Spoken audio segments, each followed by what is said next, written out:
یہ اپنے اندر پیدا کر لیتا ہے۔ روزہ مظاہرہ ہے انسانی ارادے کی قوت کا، انسانی ارادے کی تقویت کا نام روزہ ہے۔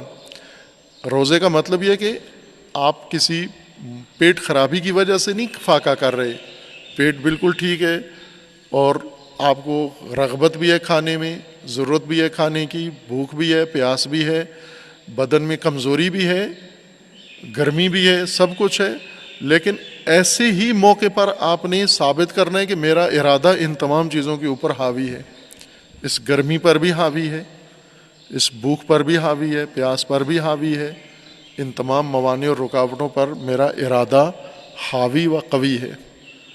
اور اگر 30 دن انسان یہ عمل تکرار کرتا ہے، آزادی برقرار ہے، آزادی کے ہوتے ہوئے انسان اپنی آزادی خود ختم کرتا ہے ارادے کے ذریعے، چونکہ اگر انسان اپنی ساری آزادی سے فائدہ اٹھائے تو آزادی کا ثبوت دے دیا، ساتھ ہی اپنے آپ کو کمزور بھی کر دیا اس نے۔ مثلاً آپ کے پاس مال ہے، آپ کے پاس 10 لاکھ روپیہ ہے اور آزادی ہے، آپ کو جہاں مرضی ہے اس کو خرچ کرے، اور کر دیا آپ نے خرچ جا کر ایک ہی دن میں، بلکہ 1 گھنٹے کے اندر آپ نے 10 لاکھ خرچ کر دیا، ادھر ادھر سب لٹا دیا آپ نے۔ آزادی ثابت ہو گئی آپ کی کہ آپ اپنا مال خرچ کرنے میں آزاد ہیں۔ اس آزادی نے آپ کو مفلس بنا دیا، فقیر بنا دیا ہے۔ یہ جو آزادی دکھائی ہے آپ نے، اب آپ کے پاس ایک پائی نہیں ہے، ایک رمق نہیں ہے، اب آپ محتاج ہیں دوسروں کے۔ آزادی سے آپ نے جو طاقت تھی، قوت تھی آپ کی، مال، اس قوت کو ضائع کیا آپ نے، اور آزادی سے قوت ضائع کرنے کے بعد اب کسی قابل نہیں ہے آپ۔ روزہ آزادی کے باوجود ہے، آپ کو آزادی ہے، ایسا نہیں ہے کہ اگر کوئی گناہ کرنا چاہے تو نہیں کر سکتا، مجبور ہے وہ حتماً اطاعت کرے، آزادی ہے۔ روزہ نہ رکھیں، اگر تمرد کرنا چاہیں، گناہ کرنا چاہیں، معصیت کرنا چاہیں، کوئی رکاوٹ نہیں ہے، جیسا کہ کر رہے ہیں، ایک بڑی اکثریت یہ کام کرتے ہیں، روکا نہیں جاتا ان کو، قانونی طور پر شریعت میں ممنوع ہے، لیکن یہ طاقت ان سے چھین نہیں لی گئی، طاقت ان کے پاس ہے ترک کرنے کی۔ اس طاقت کو جب استعمال کرتے ہیں، آزادی کو استعمال کرتے ہیں، تو ایسے اس جس نے پیسے لٹا دیے آزادی سے فائدہ اٹھا کر اور اب فقیر محض ہے، مسکین محض ہے، گدھائے محض بن گیا ہے اپنی آزادی کے طفیل، اسی طرح جو انسان قوت ارادہ اپنی ضائع کرتا ہے، آزادی کی نظر کر دیتا ہے، میں مجبور تو نہیں ہوں، آزاد ہوں، جو جی میں آئے گا کھاؤں گا، جو جی میں آئے گا کہوں گا، جو جی میں آئے گا کروں گا، جیسے جی میں آئے گا، خوب یہ آزادی استعمال کرتا ہے۔ اس آزادی کے بعد ایک بالکل مفلس ارادے والا انسان بن جاتا ہے، جس کے اندر ارادہ صفر ہے، زیرو ہے، نام کی کوئی چیز نہیں ہے ارادہ۔ یہ اگر کچھ سوچ کے کچھ کرنا چاہے، معمولی سا کام جو چھوٹے بچے کر رہے ہیں، یہ وہ بھی نہیں کر سکتا۔ اس آزادی نے اس طرح ارادے کو نابود کر دیا ہے۔ جیسے یہ گناہ جو کرتے ہیں آج کل کی اس شہوانی دور میں اور مشتعل شہوتوں کے اندر، بعض گناہ کرتے ہیں، اپنے ساتھ معصیت کرتے ہیں، ارضاء کرتے ہیں اپنے آپ کو، ہوسرانی اپنے ساتھ کرتے ہیں۔ اس گناہ کے نتیجے میں یہ آزادی ہے، اپنے آپ کو آزاد سمجھتے ہیں، ہوس بازی اور شہوت رانی کرتے ہیں، اس کے بعد یہ ایک لاش میں تبدیل ہو جاتے ہیں۔ اس عمل کے بعد ایک لاش ہے چلتی پھرتی، یہ ایک چھوٹے بچے کے برابر بھی کوئی کام نہیں کر سکتے، اتنے کمزور ہو جاتے ہیں جسمانی طور پر، ارادی طور پر اور روحانی طور پر، نفسانی طور پر، ان کے اندر خود اعتمادی ختم ہو جاتی ہے، مکمل طور پر خود اعتمادی ان میں ختم ہو جاتی ہے۔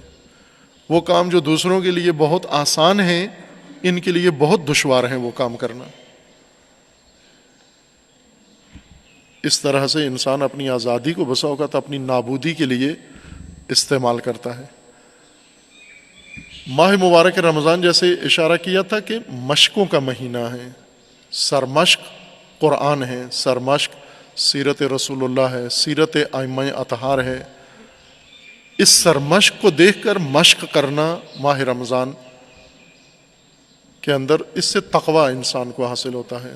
تقوی وہ قوت، وہ طاقت انسان کی، نفسانی طاقت، اندرونی طاقت، الہی طاقت ہے، جس کے ذریعے سے ناممکن کو انسان ممکن بنا لیتا ہے۔ بے تقوی کمزور انسان ہوتے ہیں، ضعیف انسان ہوتے ہیں، مغلوب انسان ہوتے ہیں، اور ماہ رمضان یہ غلبہ انسان کو عطا کرتا ہے۔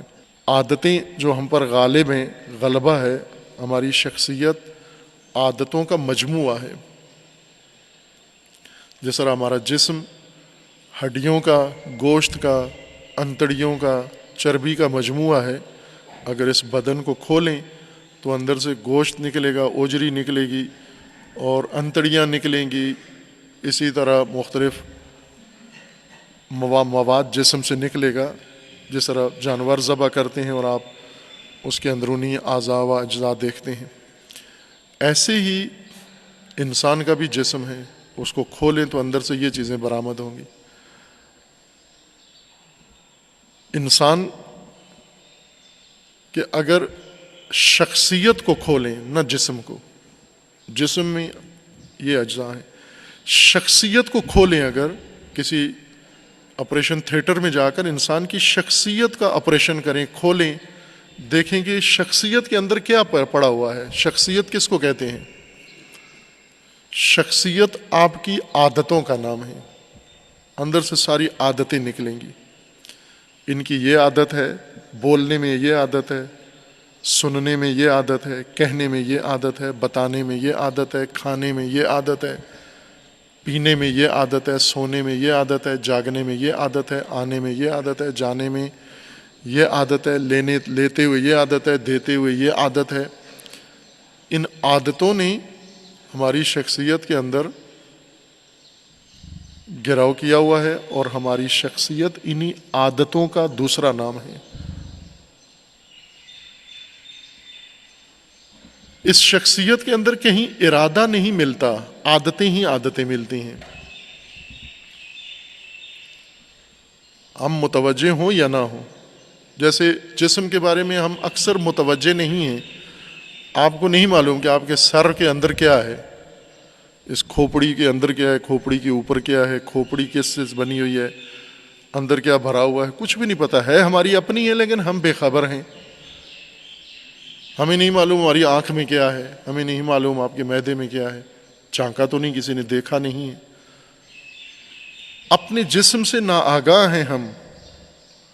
آپ کو اپنے ہاتھ کے اندر کیا صورتحال ہے نہیں معلوم، اوپر صرف ہاتھ کی جلد کا پتہ ہے، کریم لگا لگا کے اس کو آپ سفید گورا کرتے رہتے ہیں، لیکن اندر کا تو نہیں پتا، ہاتھ کے اندر کیا چیز ہے آپ کی۔ اسی طرح شخصیت کا ظاہر ہمیں معلوم ہے، وہ بناوٹی شخصیت جو ہم نے بنائی ہوئی ہے، لیکن اس شخصیت کے اندر کیا ہے یہ نہیں ہمیں معلوم، خبر نہیں ہے ہمیں۔ اگر کوئی ماہر سرجن آ کر ہماری شخصیت کو کھولے، آپریشن کرے، تو وہ بتائے گا کہ آپ کے شخصیت کے اندر 1000 عادتیں ہیں، اور ایک سے بدتر ایک عادت ہے آپ کے اندر۔ اس عادت نے آپ کی شخصیت کو تشکیل دیا ہوا ہے، اور عادتیں ارادے نہیں بننے دیتی۔ عادتیں سب سے بڑی رکاوٹ ہے ارادے کی تکمیل اور تشکیل میں۔ ارادہ تشکیل ہی نہیں پاتا جس کے اندر عادتوں کا جمگٹا ہو۔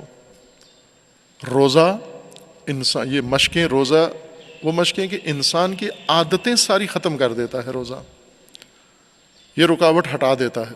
جس طرح باہر سے اللہ نے اہتمام کیا، اللہ تعالیٰ نے، کہ شیاطین کو باندھ دیا، یہ کنائے ہیں، یہ تمثیلی زبان ہے۔ شیاطین باندھ دینا، جہنم کے دروازے بند ہو جانا، عذاب کے دروازے بند ہو جانا، گمراہی کے دروازے بند ہو جانا، یہ تمثیلی زبان ہے۔ یعنی بیرونی عوامل ناکارہ کر دیے جاتے ہیں، اگر انسان خود ان کی طرف نہ بڑھے وہ نہیں آئیں گے انسان کی طرف ماہ رمضان میں۔ اگر ایک انسان شیطان کی طرف نہ جائے، شیطان انسان کی طرف نہیں آئے گا۔ ماہ رمضان میں بہت سارے شیطان کی طرف جاتے ہیں، چونکہ شیطان تو بندھا ہوا ہے، وہ نہیں آ سکتا، انسان اس کی طرف جاتا ہے۔ بیرونی عوامل اللہ تعالیٰ نے رمضان میں اپنی رحمت و لطف کے ذریعے سے مسدود کر دیے، بند کر دیے، روک دیے ہیں بیرونی عوامل۔ اندرونی عوامل انسان کے اندر ہیں، اور وہ روزے سے انسان ان کے اوپر غلبہ پائے گا۔